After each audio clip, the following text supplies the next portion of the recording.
नमस्कार, स्वागत है आपका आवाज़े ख़वातीन में। मैं हूं रत्ना शुक्ला आनंद। भले ही हम आज आधुनिक युग में जी रहे हैं, लेकिन अब भी लैंगिक समानता एक बहुत बड़ा बैरियर है जो महिलाओं को आगे आने में कहीं ना कहीं रोक रहा है। इसी से जुड़ा एक और मसला है, वो है विमेन इन पब्लिक स्पेस। तो सार्वजनिक जीवन में महिलाओं को किस तरह की विषमताओं का सामना करना पड़ता है और इस वजह से वो आगे बढ़ने में हिचकती हैं। इस विषय पर चर्चा करने के लिए आज हमारे साथ मौजूद हैं जामिया मिलिया इस्लामिया से Sarojini Naidu centre for women studies से एमए करने वाले 3 बच्चे हमारे साथ हैं। ये तीनों जेंडर स्टडीज़ में एमए कर रहे हैं। प्रियांजना मसीह, मुंशी अंसर और ब्रिति अधिकारी, आप तीनों का आवाज़े ख़वातीन में बहुत बहुत स्वागत है। Thank you. चर्चा की शुरुआत करते हैं प्रियांजना से कि प्रियांजना, जब हम बात करते हैं जेंडर इक्वालिटी की और ख़ास तौर से फिर हम विमेन इन पब्लिक स्पेस की, तो वो कौन सी बातें हैं जो आपके जहन में सबसे पहले आती हैं?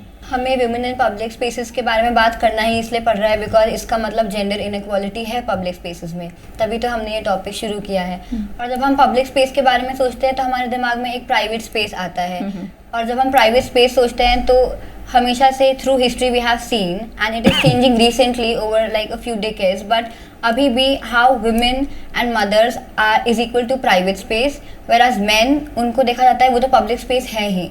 Like the entire world, the entire public space is for them to take over, और ये आज भी सच है, इसलिए हम इस बारे में बात करेंगे। मुंशी, आप इनकी बात से कितना इत्तेफाक रखते हैं? हाँ जी मैम, मैं I totally agree because gender equality होना चाहिए। क्योंकि फॉर एग्जांपल अभी मेन एंड वोमेन को बायसनेस के दिखा जाए है, क्योंकि एक जैसे फॉर एग्जांपल मैं अपना फैमिली में मैं जितना अपॉर्चुनिटी मुझे दिया जाता है, लेकिन उतना अपॉर्चुनिटी मेरा बहन होगा या जो है उसको नहीं मिलेगा। क्योंकि ये बायसनेस, ये जो अनइक्वल डिस्ट्रीब्यूशन, ये जो इनइक्वालिटी चल रहा है पूरा समाज में, ये सही नहीं है।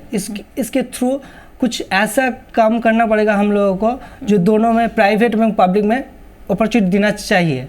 तो हाँ, I totally agree the Priyanjana what she said. और ये जो जेंडर इनइक्वालिटी है वो हर जगह बराबरी से है या किसी तबके में ज़्यादा है, किसी में कम है? हाँ, ये डिपेंड करता है वैरायटी ऑफ लोकेलिटी के ऊपर। और हाँ, ये ज़्यादा किसी सिचुएशन में ज़्यादा होता है, किसी सिचुएशन में कम होता है, लेकिन हाँ होता तो है। तो जैसे बहुत से रिलीजन में इनइक्वालिटी, जो unequal distribution, unequal gender inequality, ये रिलीजन में भी अभी भी चल रहा है। तो ऐसा फॉर एग्जांपल कोई पर्टिकुलर मुस्लिम रिलीजन में जैसे मुस्लिमों के वुमेन लिटरेसी एजुकेशन का उसमें कम है, लेकिन मेन का जो लिटरेसी है वो ज़्यादा है। तो हाँ, वेरी करते religion to religion, locality to locality. तो हाँ, ये तो एक मुद्दा है जेंडर। ब्रिति, आप किस तरह से देखती हैं इस मसले को?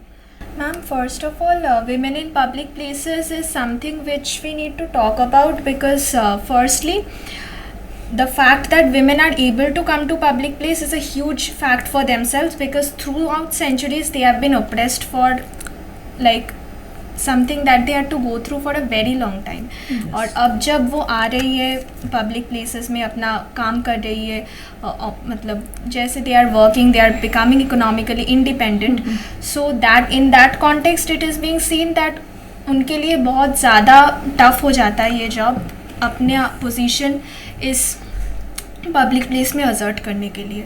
So that is something I would like two point out that it is not the same to be a man and a woman in a public place because a woman has to go through a lot more oppression and discrimination than a man. लेकिन ब्रिति, आप जैसे अब आप पढ़ रही हैं, आप waste Bengal से हैं, आप यहाँ आई हैं, आप पढ़ रही हैं, तो क्या आप अपने जीवन में भी कुछ इस तरह की चीज़ों को जो है वो झेल रही हैं?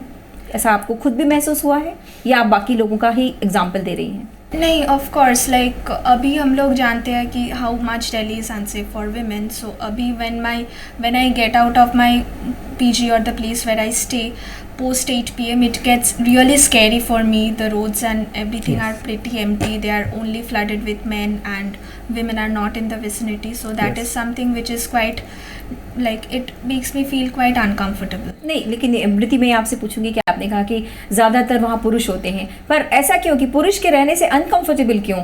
क्या आप वो सुरक्षा का एहसास क्यों नहीं है? because they do something like, for instance, there are the instances of eve teasing and catcalling, which is something that every woman has faced in their entire life. So jab it's not that, the fact is not that it is not about all men.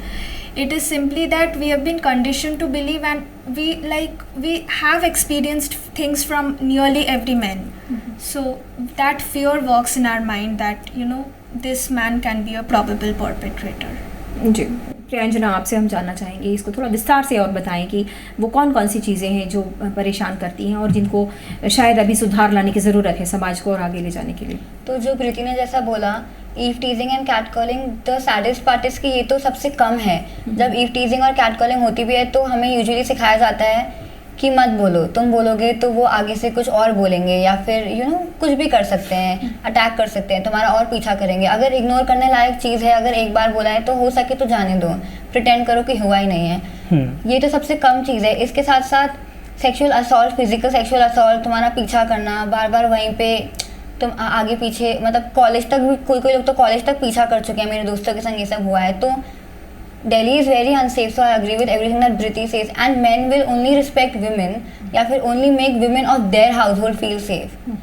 तुम अपनी बहनों या माँ, अगर जैसे men don't know how to respect a woman without a label that is attached to them. If you are not somehow their daughter, mother, sister or wife, they don't care about you, and that is a fact. People might like it or not like it. This is a fact. तो जी, मुझे जैसे इन्होंने बताया कि अभी भी जो है वो महिलाओं को जो एक पहचान है उनकी, वो उनके पुरुष जो हैं पार्टनर, उनसे ही मिलती है। ये बात कहाँ तक सही है? हाँ मैम, ये तो मतलब I agree with your statement, क्योंकि देखा जाए तो एक फैमिली में जो ATM, बैंकिंग सब एक मेन मतलब कोऑर्डिनेट करते हैं या होल्ड करते हैं। तो ये जो प्रैक्टिकल सिस्टम है, तो ये ज़्यादातर वुमेन को सप्रेस करते हैं, वुमेन को मतलब डिस्क्रिमिनेट करते हैं। तो पूरा जो हाउस होल्ड का सिस्टम है, एक वुमेन को care taker, house hold, home maker ऐसे ट्रीट किया जाता है। उनका जो there are lot of sacrifices in their life, but they did not get as much as per their own things. So yes, discriminate तो होता है, सेक्रीफाइस करते हैं, लेकिन वो उनको पेड, जैसे वो जो काम करते हैं उसको पेड नहीं दिया जाता, तो डिस्क्रिमिनेट तो करते हैं। और बहुत सारे रिपोर्ट्स वगैरह है जिसमें जैसे इंडिया का GDP में कोई भी अभी तक वुमेन का जो वर्क का मतलब उन लोगों का जो हाउस होल्ड का जो ड्यूटीज उसको ऐड भी नहीं किया जाता, नहीं किया जाता। तो हाँ मैं अनपेड जॉब, हाँ, तो ये तो हाँ जी। ब्रिति, आप लोग चूँकि जेंडर स्टडीज़ में ही आप बहुत सारे इश्यूज़ को पढ़ रहे हैं, आपको क्या लगता है कि इन सब चीज़ों का समाधान कैसे होगा और अभी कितना वक्त लगेगा बदलाव लाने में?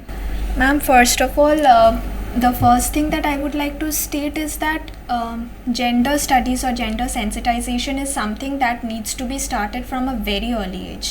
अब हम masters में आके we are pretty much 22 years old and now we are studying about these issues.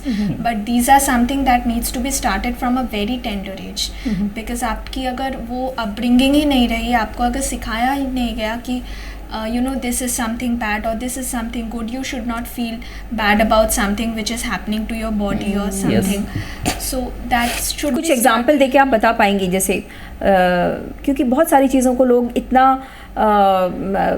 Normally ले लेते हैं, उनको लगता है कि ये तो एक पार्ट ऑफ लाइफ है। तो कौन सी चीज़ें जो बुरी लग सकती हैं, बुरी लगनी चाहिए? मैम, फर्स्ट ऑफ ऑल तो I would like to talk about the Indian movie culture, which sort of like objectifies women, it sexualizes women, and this is something which young boys and girls, they take it from a very tender age. Like गाना तो सब सुनते हैं, but they are not even taught that there are problematic elements in that particular song which they are grooving over.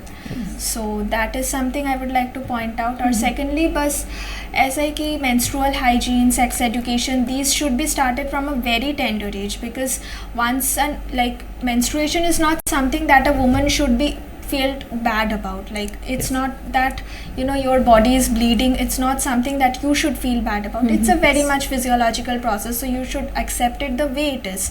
But it is not the way. We can entirely talk about the entire debate of pink tax in this matter. So that is something. थोड़ा सा elaborate कीजिए इसको. Ma'am, pink tax is something that when like the entire debate on environmental issues, which started with the fact that women use non-biodegradable sanitary napkins, which create a lot of environmental hazards, and that's why they should switch to sustainable methods. But again, like the entire like pressure is being delegated to the woman to look after this matter, whereas I am only bleeding for 7 days, and if I use menstrual like non-biodegradable products, so that is not something that, like, there are other environmental issues which needs to be taken care of. Carbon emission is one of them.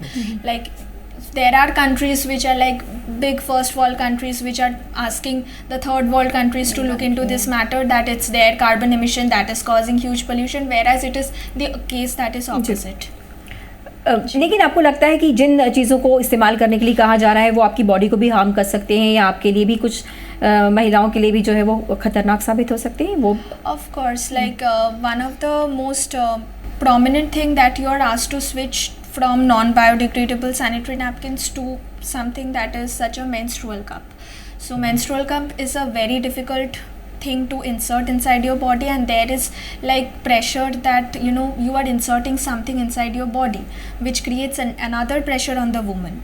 So that, and if it does not get sterilized properly, if it does not get cleaned properly, then it can cause a lot of issues to women's health. जी जी, आपको क्या लगता है प्रियंजना, यहाँ पर जो ये जो बात है, ये जो कही जा रही है, इसमें सोच जो है वो आपको लगता है कि चूँकि पार्टिसिपेशन जो है महिलाओं का शायद ज़्यादा नहीं है, इस वजह से है कि मेल्स ज़्यादा सोच रहे हैं तो वो उनके पॉइंट ऑफ व्यू से नहीं सोच पा रहे हैं? क्या आपको लगता है? हाँ, because man will not go through the same things that women do. नहीं, लेकिन ऐसा नहीं कह सकते हम हमेशा, क्योंकि बहुत सारे जो कानून भी बने हैं या बहुत सी चीज़ें हैं, हाँ, तो उसमें उन्होंने हेल्प भी की है. साथ चल के ही हेल्प हो पाएगी. जैसे नहीं, चाहे वो कास्ट की बात हो या जेंडर की बात हो, we need everybody to come together ताकि कोई रेवोल्यूशन हो या फिर कोई रिफॉर्म हो.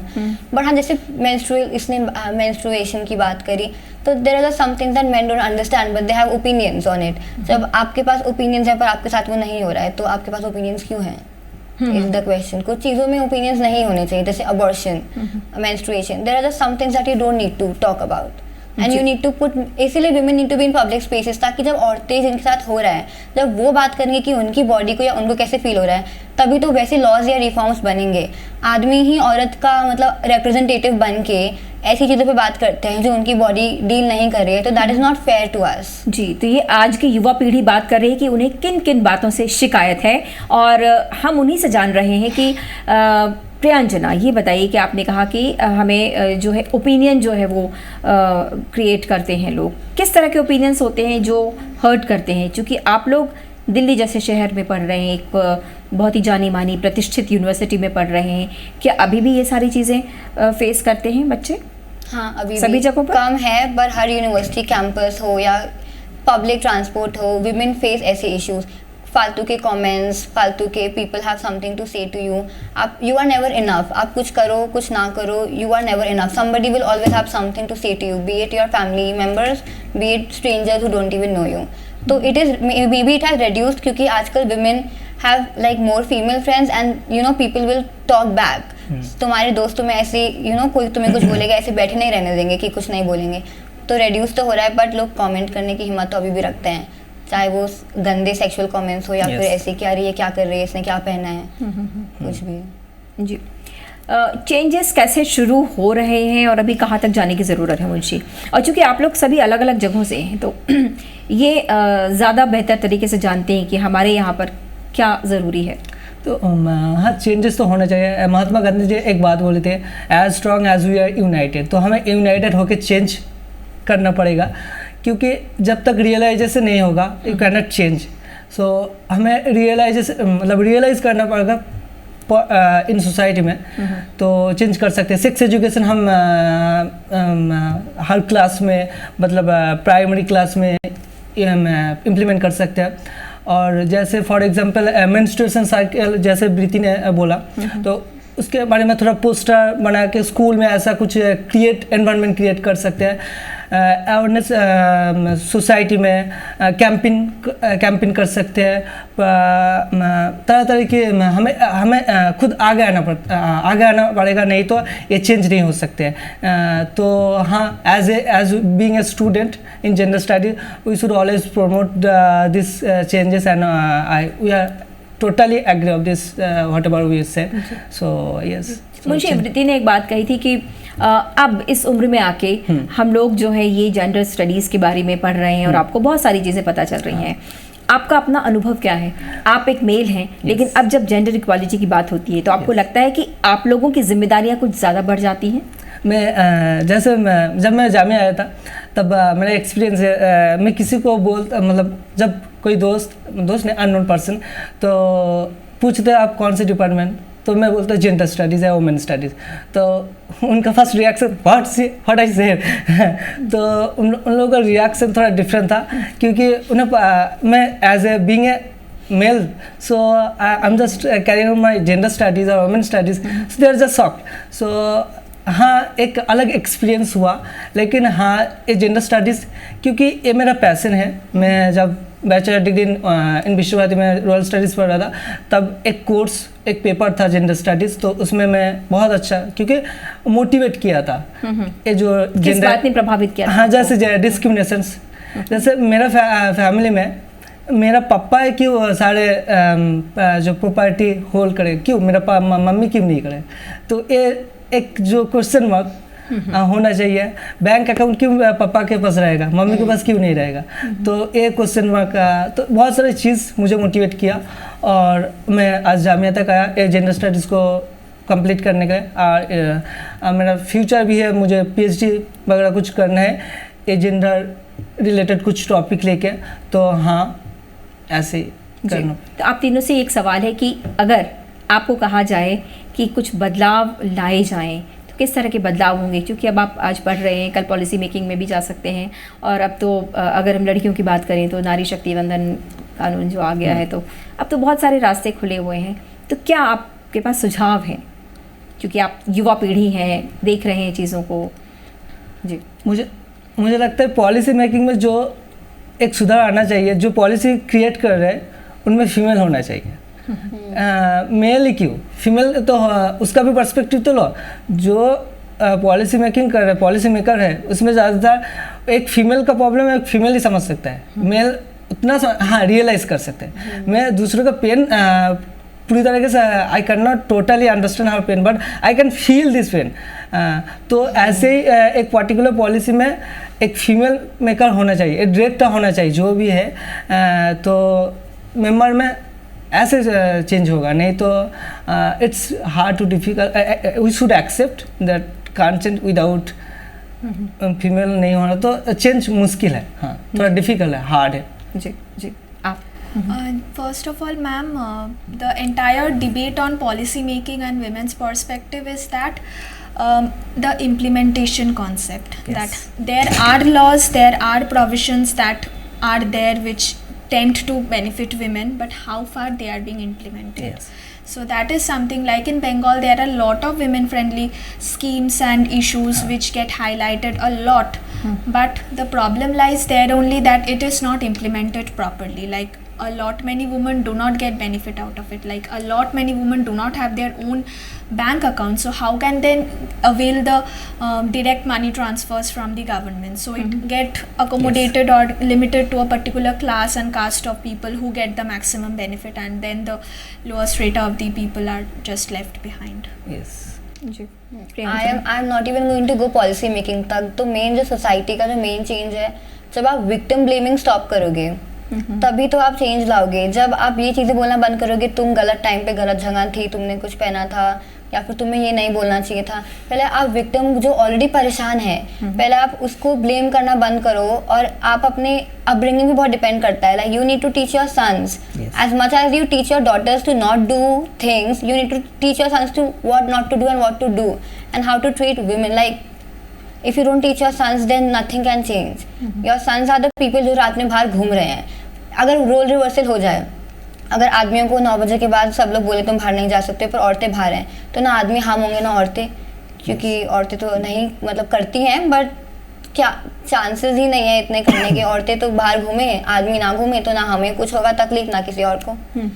तो वो चीज़ें, हॉस्टल रूल्स भी, कर्फ्यू कहने को मेन और विमेन दोनों में होता है, but all of us know कि 90% कॉलेजेस में इंडिया के आदमी चाहे 11 बजे आए, गार्ड को वो पैसों से पटाए या फिर पटाने की ज़रूरत ही ना पड़े, गार्ड को घुसे, किसी को मतलब ही नहीं है, सब चलता है। पर लड़कियों के लिए अगर 10 PM है, वो भी 10 PM भी बहुत अभी हुआ है, 8 PM 9 PM है, तो 8 PM 9 PM अटेंडेंस होगी, एंड अगर आप गायब हो तो आपके घर वालों को कॉल करेंगे, जो बहुत परेशानी की बात हो जाती है फिर पूरी फैमिली के लिए। तो जी जी, ये बताइए कि और कौन सी चीज़ें जो आप एग्जाम्पल दे के बता सकते हैं जो हो रही हैं, क्योंकि शायद जो लोग हैं वो चीज़ों को उस तरह से ज़्यादा समझते हैं कि क्या चल रहा है सोसाइटी में।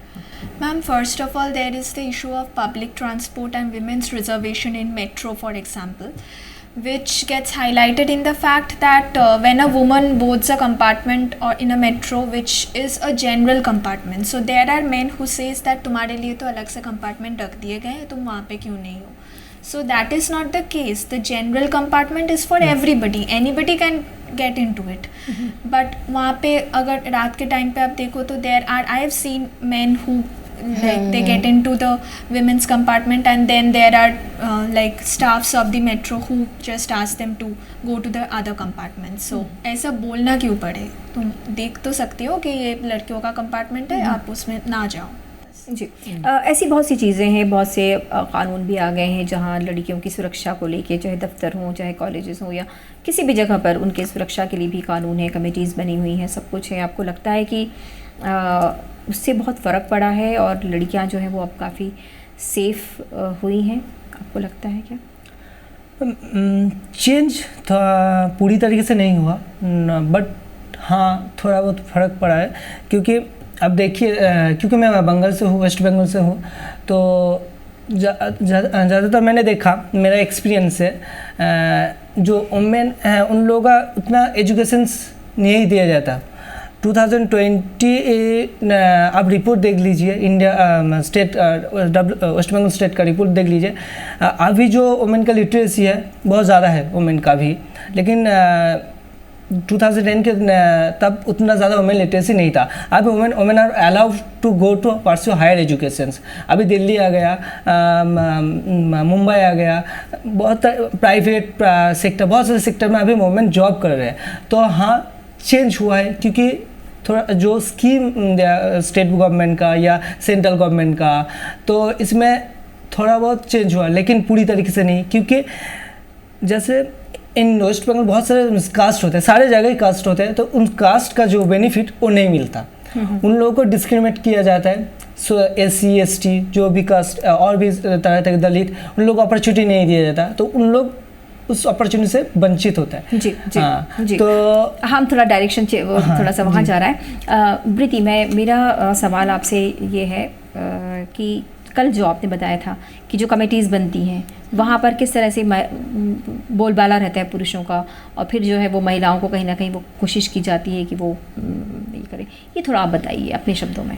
Ma'am, the entire debate on ICCs in universities, and how we all know how patriarchal these structures are, and when a victim goes to that structure to demand justice, that you know, I have been wronged, I have been violated, this thing have been done to me which was not right, and when they approach the ICC for this debate or for this demanding of justice, they are not asked about their personal life. They are asked about what clothes you're wearing, or maybe you don't know about the implications of this particular meds or not. So these are something, it's entirely a patriarchal structure which has quite a few female representatives who have internalized misogyny to such an extent that they even make the victim feel bad about the fact that they have approached somewhere to demand justice.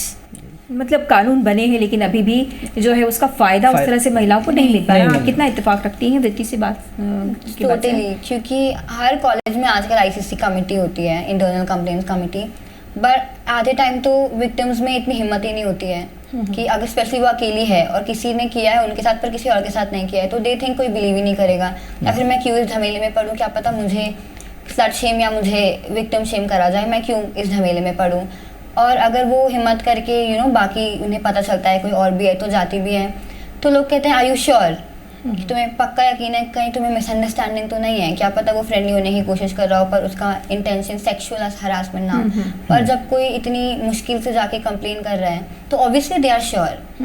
And आप evidence औरतों से क्यों मांगते हो? एक तो वो already तंग है और आप फिर वो एविडेंस कहाँ से लाएंगी? जब आपके साथ कुछ हो रहा है तो क्या आप रिकॉर्ड थोड़ी करोगे तब बैठ के।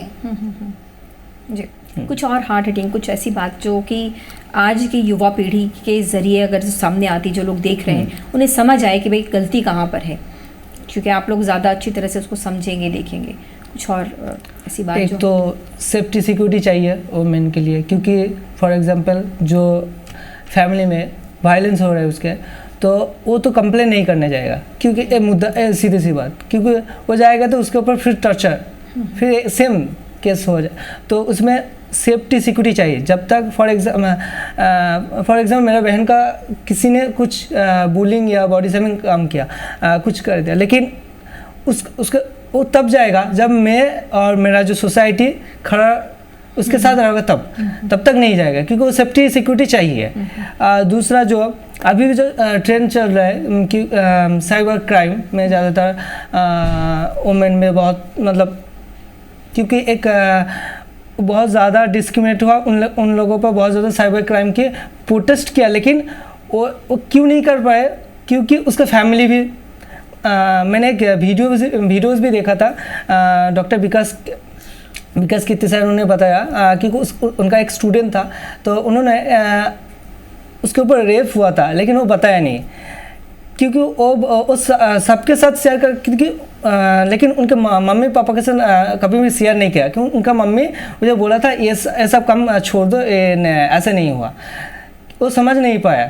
तो ये बात सेफ्टी सिक्योरिटी और थोड़ा अंडरस्टैंडिंग होना चाहिए, तब तक हम नहीं कर सकते। तो मेरा जो बोलने का मकसद यही है, सेफ्टी सिक्योरिटी चाहिए, उसके साथ थोड़ा अंडरस्टैंडिंग रियलाइजेशंस होना चाहिए, तब हम कुछ चेंज कर सकते हैं। ये साइबर क्राइम हो या जो भी सिस्टम्स वगैरह, पैट्रियार्कल सिस्टम्स या बॉडी शेमिंग, सेक्सुअल वायलेंस वगैरह, जो कोई और चीज़ जो आप लोग इसमें ऐड करना चाहते हैं? हाँ, जैसे आई थिंक बचपन से ही लड़कों को भी, जैसे बायोलॉजी क्लासेस में जब आप रिप्रोडक्टिव सिस्टम वाला चैप्टर पढ़ते हैं, तो आई डोंट नो ये कितने लोगों के साथ हुआ है, पर मेरे साथ हुआ है। दे वर लाइक लड़कों के लिए मेल टीचर पढ़ाएंगे और लड़कियों को फीमेल टीचर। तभी से तुम उनके दिमाग में ऐसा डालो, ऐसा क्या है फीमेल बॉडी में कि हम साथ में नहीं पढ़ सकते हैं। जब पीरियड कैंपेनिंग के लिए कोई स्कूल में आता था तो लड़के बाहर जाएंगे, क्यों भाई? You have sisters, you have mother, and even if you don't have any female in your family, why every they are आपके इक्वल पे, एक आप ही का स्पीशीज़ है, आपके इक्वल पे है, बस जेंडर अलग है, तो तुम्हें क्यों नहीं पता होना चाहिए कि उनकी बॉडी के साथ क्या होता है? क्लास के बाहर निकाल के उनके अंदर वो जो एक नेगेटिव टाइप की क्यूरियोसिटी कि ऐसा क्या है, और this whole idea of consent exactly क्या होता है। कंसेंट बहुत बचपन से सिखाया जाए तो ही समझ आता है, जैसे कि no means no, no doesn't mean yes, no doesn't mean maybe, no means no, stop means you need to stop right now, stop doesn't mean कि you stop 10 minutes later when someone says. And catcalling, अगर कोई बोल रहा है मत करो तो मत करो ना यार, पूरा वो आइडिया। और अपनी बहनों को तुम्हें बचाना है इन्हीं आदमियों से जो तुम खुद दूसरों की बहनों के लिए बन रहे हो। तो बिल्कुल बिल्कुल जी। कल हम लोग एक बात डिस्कस कर रहे थे जिसमें कि आपने कहा था कि जिस लड़के को सज़ा हुई जुवेनाइल को, उसने कहा कि मुझे मालूम ही नहीं था। हाँ, वो उन्होंने बताया था कि ये भी इसके लिए सज़ा भी हो सकती है। थोड़ा इसको आप इलेबोरेट, आप दोनों में से जो भी कर सकें। वही बात है मैम कि people don't, because of their upbringing, they don't realize that a crime as grave as rape is something that can get them into jail. Like कल हम जो बात किए थे कि वो जुवेनाइल लड़के को पता ही नहीं था कि रेप की वजह से उसको जेल हो सकता है। उसने बस ऐसे मतलब उसको पता ही नहीं है, he had no idea that this could actually have this much of implication. Like first of all तो there is problem in this statement that it is because of the fact that you have the fear of landing up in jail that will prevent you from not raping anybody. That is problematic at every level. And the fact that you should just not do anything to somebody because that person is saying no, that should be the end statement. So उसके आगे मुझे कुछ करना ही नहीं है because that person is saying no, so why do it? जी प्रियंजना, एक closing remark. I agree with what Briti said, and I was just gonna say the same thing कि the only reason that guy was scared कि मुझे पता ही नहीं था कि मुझे जेल होगी, तो अगर तुम्हें जेल नहीं होगी तो वो सब ठीक था. एंड हम पब्लिक ट्रांसपोर्ट के बारे में बात कर रहे थे, तो उसमें भी अगर कोई लड़की एक आदमी से बोलती है कि आप प्लीज़ जनरल कोच में जाएं, तो वो नहीं जाएगा. पर जब हम बोलते हैं कि आपको फ़ाइन लगेगा 1500 रुपये का, वो तो ही जाएगा. तो जेंडर इक्वालिटी और इनइक्वालिटी की इतनी बातें, इतने फोरम्स पे इतने डिस्कशंस होते हैं, तो it can only happen when women are allowed to speak, when women are allowed to exist, period. When women are allowed to move out of their homes and do whatever they please. Public एक और चीज़ थी, मैंने Instagram पे पढ़ा था, एक news channel, Instagram का news channel पे, कि buses don't stop for women passengers any more. कि अगर सिर्फ औरतें खड़ी हैं, 2-3 औरतें, तो बसेस वोंट स्टॉप एकदम से, क्योंकि तुम फ्री में, उनके हिसाब से तुम तो फ्री में हो, क्योंकि दिल्ली में बसेस फ्री हैं. तो विच इज़ सो सैड कि क्यों फ्री में रखा, ताकि औरतें बाहर जाए ना. तो तुम अगर उनके लिए नहीं रुक रहे हो तो फिर पॉइंट क्या था फ्री रखने का उसे. जी जी. अभी हमने जो चर्चा की जेंडर इनइक्वालिटी पर, और अभी समाज में किस तरह की समस्याएं हैं, बच्चों ने बात की, काफ़ी बारीक चीज़ें हैं जो लोगों को समझानी ज़रूरी हैं. और सबसे ज़्यादा जो इस पर जोर दिया गया है वो है परवरिश, यानी बचपन से आप किस तरह से लड़के और लड़कियों की परवरिश करते हैं, उससे उनका पूरा जो विकास होता है, जिस तरह से व्यक्तित्व का निर्माण होता है, और फिर वो समाज में और देश में या बाहर किस तरह से व्यवहार करते हैं, ये इस पर निर्भर करता है. तो ज़रूरत है अभी हमें बहुत ज़्यादा समझने की, और हमारी जो शिक्षा जिस तरह से हम देते हैं, जिस तरह से हम परवरिश करते हैं, उसमें बदलाव की भी ज़रूरत है, ताकि इन सारे मुद्दों पर जिन पर हमने अभी चर्चा की है, वो धीरे धीरे जाके वो ख़त्म होने लगें, और लैंगिक समानता की जो हम बात करते हैं वो वाकई देखने को मिले. आज के लिए बस इतना ही. बहुत बहुत शुक्रिया.